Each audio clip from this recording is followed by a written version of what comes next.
Hi, I'm Chelsea from Red Shark, and to wrap up the month of April, we're going to be talking about sustainability in design.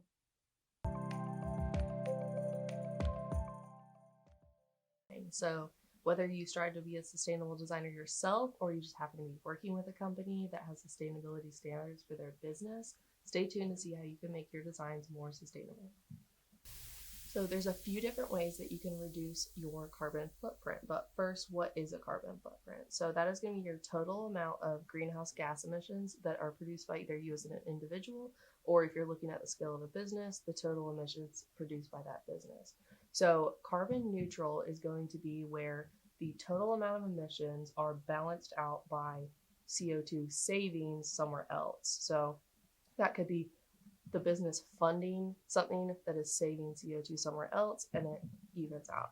So carbon negative is going to be our ideal scenario, and that is where you're reducing the amount of CO2 in the environment more than you're emitting it. And that is kind of hard to achieve as a business, but it is our ideal scenario.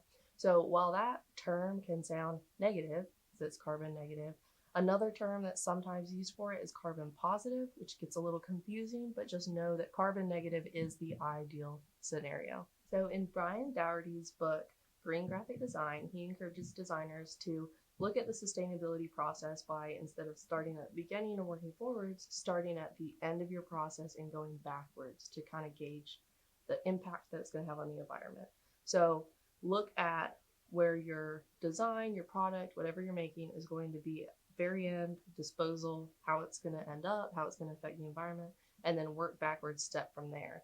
So while you want to focus on production and everything, you really need to understand where it's going to end up in the end when it comes to recyclable materials and everything like that. So first up, we're going to look at ink types, and our traditional ink types are petroleum-based inks. And the problem with these is that they produce volatile organic compounds, or VOCs, into the air after they've dried.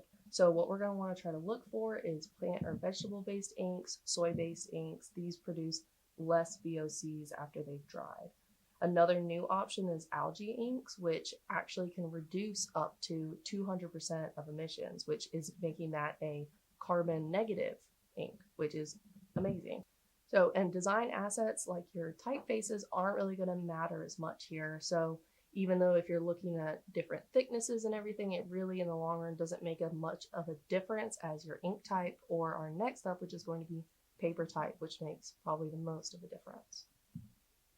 Next up, we're going to talk about paper types. So what we're going to want to do is we're going to swap out virgin paper stock for recyclable paper stock.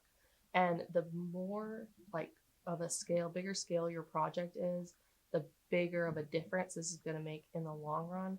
And paper already is going to make the most of a difference for your carbon footprint. So there are a lot of different options out there for recyclable paper stock, and virgin paper stock is not the only option to create a sleek print design. So if you stick to mainly digital design like we do, you might think that sustainability doesn't concern you. However, there actually is such a thing as a digital carbon footprint.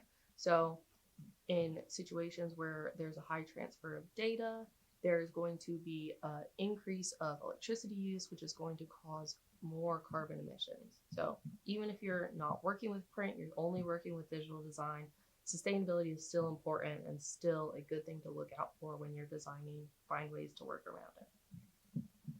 If you enjoyed learning about sustainability in design, you can check our description to find a list of sustainable designers to go check out, and follow our Instagram for more general design tips and tricks, and sign up for our newsletter to stay up to date with all things RSD.